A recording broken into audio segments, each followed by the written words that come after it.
Ошто мажурумтал Оштун символу деп жанагы айтылып Ош жашыл шаар дейт элек да. Бирок мен мына бүт кыдырып жүрөм түнү күнү. Чындыгында парктар жетишсиз, жашыл зоналар жетишсиз. Биз ошол жерде Барпалыкулов паркы турбайбы? Ошол жерден баштап ушул жака чейин парк кылышыбыз керек. Азыр бошогон жерлердин баарын эле жанагы бизнесмендер көп кабаттуу үй курганга кызыктар да. Бирок биз ошону жеңип, аларга макул болбой, көбүнчө бошогон жерлердин баарын парк сквер кылганга аракет кылышыбыз керек. Мына ушул жерде бир заманбап парк кылабыз. Ушул жерден. Бирок Ак Буранын бир эле жагын парк кылганыбыз жетишсиз. Ак Буранын биз эки жагын тең парк кылышыбыз керек.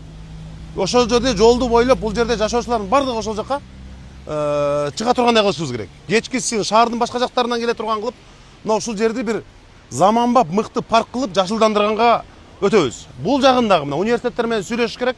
Монтип эле тосуп алышат экен парктардын бардыгын. Ушунун бардыгын алдырабыз. Бул жактын акчасы чечилди.